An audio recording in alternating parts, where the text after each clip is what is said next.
की मृत्यु के बाद बेटी शीतल ने दिया पिता को कंधा।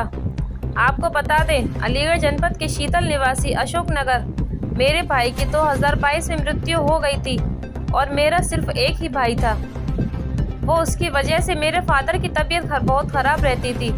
मैं उनकी बहुत देखभाल कर रही थी। जितना मुझसे हो सका मैंने उनकी पूरी सेवा की। जिसने भी मेरे को इतनी सेवा करते हुए देखा सबने मुझे श्रवण कुमार नाम दिया। तो मेरे को यही लगा कि ये अंतिम कार्य मुझे अपने हाथों से करना चाहिए और वो ऐसा ही चाहते थे। एक बार उन्होंने मुझसे कहा भी था, अपनी इच्छा भी उन्होंने मुझे ऐसे ही बताई थी। मेरे भाई को ट्यूमर हो गया था, वो पहले ख़त्म हो गया था। पिताजी की उम्र 72 वर्ष, बीमार हो गए थे।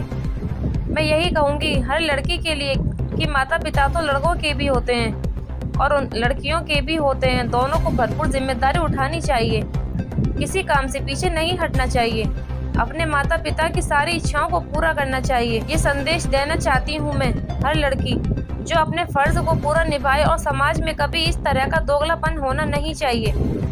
लड़की हो या लड़का, यहाँ पर मेरे को जितने भी मेरे सगे संबंधी मेरे परिवार के लोग हैं उन्होंने भी मुझको बहुत ज़्यादा आत्मसम्मान दिया है इस बात के लिए, और उन्होंने मुझे बहुत तसल्ली दी, सांत्वना दी, आत्मसम्मान दिया कि मैं अपने फर्ज से पीछे ना हटूं।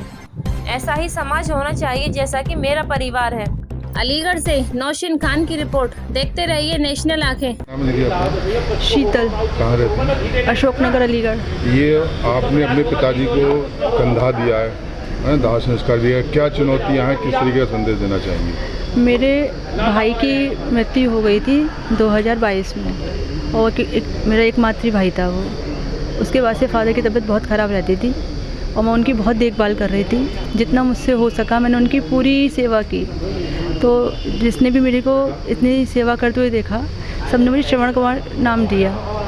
तो मेरे को यही लगा कि ये अंतिम कार्य मुझे अपने हाथों से करना चाहिए और वो ऐसा ही चाहते थे। एक बार उन्होंने मुझसे ऐसा कहा भी था, अपनी इच्छा भी उन्होंने मुझे ऐसी ही बताई थी।